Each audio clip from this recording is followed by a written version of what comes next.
आपने अपनी sugar check की, मशीन ने बताया 145। 10 मिनट के बाद दोबारा शुगर चेक की, मशीन ने बताया 172। और कई बार तो एक ही समय पर जब दो अलग अलग ग्लूकोमीटर से आपने अपनी शुगर चेक की तो दोनों की रीडिंग में ही बहुत ज्यादा फर्क दिख रहा था। तो क्या आपकी शुगर इतनी जल्दी जल्दी बदल रही है या आपका ग्लूकोमीटर झूठ बोल रहा है? आज जो बात आपको मैं बताने वाला हूं, आपको सिखाने वाला हूं, वो आपकी ग्लूकोज मॉनिटरिंग का पूरा सिनेरियो ही बदल देगा। कुछ दिन पहले मेरे पास एक पेशेंट आया, बहुत ही परेशान था। कहने लगा, डॉक्टर साहब मैंने कल अपनी शुगर चेक की थी, 135 आ रही थी और आज सुबह मेरी शुगर 179 आ रही है। मैंने उसे बिठाया और उससे कुछ सवाल पूछे। उसके जवाब जब उसने मुझे दिए तो मैं आसानी से समझ गया कि गलती बढ़ी हुई शुगर में नहीं थी, गलती शायद उसके मेजरमेंट करने के तरीके में थी। और यही गलती आज हमारे देश में और दुनिया भर में हजारों लाखों लोग रोज कर रहे हैं। चलिए मैं आपको इसके बारे में डिटेल में जानकारी दे देता हूं, लेकिन आगे बढ़ने से पहले अगर आप चाहते हैं कि ऐसी कीमती वीडियोस, ऐसी कीमती जानकारी आपके पास सबसे पहले आ जाए तो इस चैनल नेचर सेहत को सब्सक्राइब करना, वीडियो को लाइक करना, दोस्तों के साथ शेयर करना बिल्कुल ना भूलें। सबसे पहले आप ये समझ लीजिए कि ग्लूकोमीटर कोई लेबोरेटरी नहीं है। अगर दुनिया भर के इंटरनेशनल गाइडलाइंस को समझा जाए तो जब भी आप ग्लूकोमीटर से अपनी शुगर चेक करते हैं तो वो कुछ परसेंट तक ऊपर या नीचे आपकी रीडिंग्स को बता सकता है। यानी अगर आपका शुगर का लेवल एक्चुअली मान लीजिए 100 है तो हो सकता है आपका ग्लूकोमीटर 90 बता रहा हो या फिर 110 बता रहा हो। इसीलिए किसी भी एक रीडिंग को देखकर पैनिक होने की जरूरत नहीं है। जरूरत है पिछले कई दिनों से चल रहे शुगर के ट्रेंड को देखने की, शुगर के डायरेक्शन को देखने की, शुगर के पैटर्न को समझने की। चलिए अगर आप भी अपनी शुगर अक्सर अमूमन आमतौर पर ग्लूकोमीटर से ही चेक करते हैं तो मुझे नीचे कमेंट में ग्लूकोमीटर लिखना तो बिल्कुल ना भूलें। मैं भी तो देखूं हमारे देश में कितने लोग आज भी ग्लूकोमीटर पर पूरा भरोसा कर रहे हैं। चलिए आज की इस वीडियो में आगे बढ़ते हैं और मैं आपको 4 ऐसी मिस्टेक्स, 4 ऐसी गलतियां बताने की कोशिश करूंगा जो आपकी रीडिंग को बिल्कुल बदल देते हैं। और साथ ही एक बिग ट्रूथ भी मैं आपको बताऊंगा जो शायद डायबिटीज को लेकर आपकी सोच ही बदल देगा। Mistake number 1, dirty finger. मान लीजिए आप किचन में कुछ काम कर रहे थे, आपने कोई फल काटा या आपने थोड़ी ही देर पहले कोई बिस्किट खाया था या आप किचन में कोई खाना बना रहे हैं और आपको लगा कि आपकी शुगर की रीडिंग आपको चेक करनी चाहिए। आप अपने रूम में आए और आकर आपने अपनी शुगर चेक कर ली। आपको शायद यकीन भी ना आए,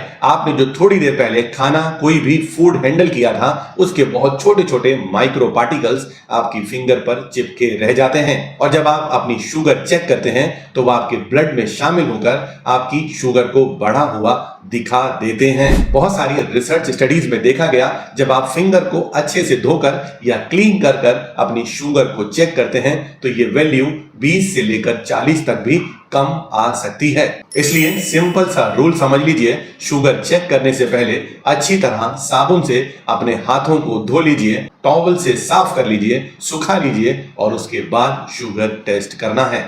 या फिर आजकल एक बहुत इजी ऑप्शन भी अवेलेबल है, वो है कॉटन स्वैब का इस्तेमाल करना। छोटे से कॉटन स्वैब से जिसमें थोड़ा स्पिरिट लगा हो, बहुत अच्छे से अपनी उस फिंगर को साफ कर लीजिए जिससे आपको शुगर टेस्ट करनी हो। Mistake number 2, wrong glucose strip. जब आप शुगर चेक करते हैं तो सबसे इंपॉर्टेंट चीज आपकी ग्लूकोज स्ट्रिप ही होती है। आमतौर पर वो एक एयर टाइट कंटेनर में आपको मार्केट से मिलती है, पर कई बार आप उस एयर टाइट कंटेनर की अहमियत को नहीं समझ पाते। घर में लाने के बाद जब आप शुगर टेस्ट करते हैं तो कंटेनर को थोड़ा सा खुला छोड़ देते हैं। आमतौर पर हवा में मौजूद ह्यूमिडिटी को ये ग्लूकोज स्ट्रिप्स पकड़ लेती हैं और धीरे धीरे कुछ ही दिनों में खराब हो जाती हैं।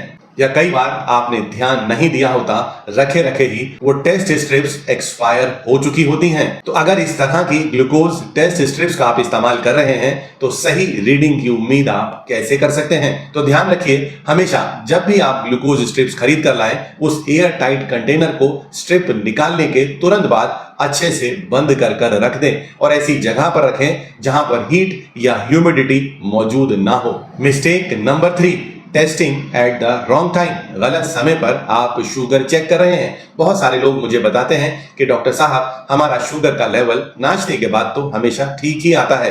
मैं उनसे बड़ा सिंपल सा सवाल पूछता हूं, नाश्ते के कितनी देर के बाद आप अपनी बीपी शुगर चेक करते हैं? बड़े ही कंफर्टेबल होकर वो मुझे बता देते हैं, सर 30-40 मिनट के बाद मैं अपनी शुगर चेक कर लेता हूं। तो शायद आप भी समझ गए गलती क्या थी। आमतौर पर खाना खाने के 1-1.5 घंटे के बाद शुगर का लेवल बढ़ना शुरू होता है, पर आपने तो 30-40 मिनट के बाद ही शुगर चेक कर ली। वो कम ही आनी थी।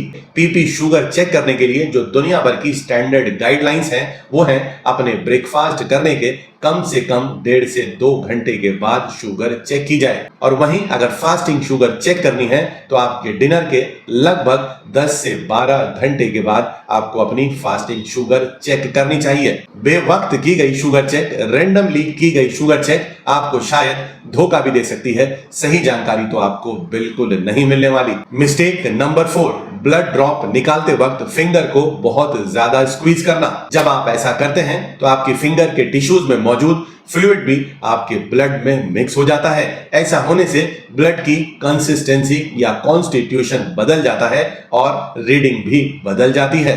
याद रखिए, जब भी आपको ब्लड शुगर चेक करना हो, फिंगर को जेंटली मसाज कर सकते हैं। बहुत ज्यादा प्रेशर देकर दबाने की जरूरत बिल्कुल भी नहीं है। ये एक मामूली सा छोटा सा स्टेप है, पर रिजल्ट्स में सरप्राइजिंगली बदलाव देखने के लिए मिलता है। और एक कंफ्यूजन मैं अक्सर बहुत सारे लोगों से सुन रहा होता हूं, सर शुगर चेक करने के लिए पहली ड्रॉप का इस्तेमाल करें या दूसरी ड्रॉप का इस्तेमाल करें।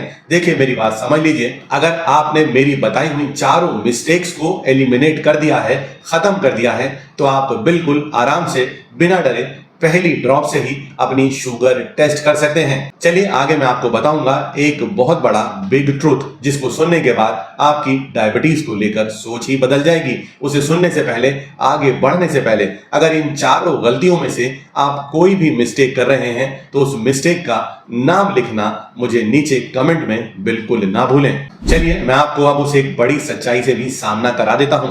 असल में ग्लूकोमीटर झूठ नहीं बोल रहा होता, शायद ग्लूकोमीटर आपको पूरी तस्वीर भी नहीं बता रहा होता। डायबिटीज का मैनेजमेंट, डायबिटीज का रेमिशन सिर्फ ग्लूकोमीटर की रीडिंग पर टिका हुआ नहीं है। हो सकता है कि ग्लूकोमीटर आपको नॉर्मल रीडिंग दे रहा हो, पर आपके शरीर में बहुत सारा इंसुलिन रेजिस्टेंस मौजूद हो सकता है आपकी लैब रिपोर्ट HbA1c की नॉर्मल वैल्यूज दिखा रही हो, पर आपके शरीर में बहुत सारा फैटी लीवर भी मौजूद हो। असल में ब्लड शुगर की रीडिंग चाहे ग्लूकोमीटर से लें, चाहे आप लैब टेस्ट कराएं, वो आपकी सिर्फ शुगर को नाप रहे होते हैं। आपकी बाकी की चीजों के बारे में बाकी की तस्वीर, बाकी की पिक्चर आपको नहीं दिखा रहे होते। डायबिटीज सिर्फ एक बढ़ी हुई शुगर की बीमारी नहीं है। डायबिटीज एक मेटाबॉलिक सिंड्रोम है जो आपके गट हेल्थ से भी जुड़ा है, आपके फैटी लीवर से भी जुड़ा है, आपकी नींद से, आपके तनाव से भी जुड़ा है, आपके लाइफ स्टाइल से भी जुड़ा है। अगर इन सभी दिशाओं पर ध्यान नहीं दिया गया और पूरा ध्यान सिर्फ ग्लूकोमीटर पर लगा लिया गया, तो शायद आप जिंदगी भर भी डायबिटीज से बाहर नहीं निकल पाएंगे। चलिए, मुझे उम्मीद है मेरी आज की वीडियो आपको काफी अच्छी लगी हो, काफी इंफॉर्मेटिव लगी हो। और अगर आपको लगता है कि इस डायबिटीज से बाहर आने के सफर में मैं आपकी थोड़ी भी मदद कर सकता हूं, तो मुझे नीचे कमेंट में स्टेबल ग्लूकोज लिखना तो बिल्कुल ना भूलें।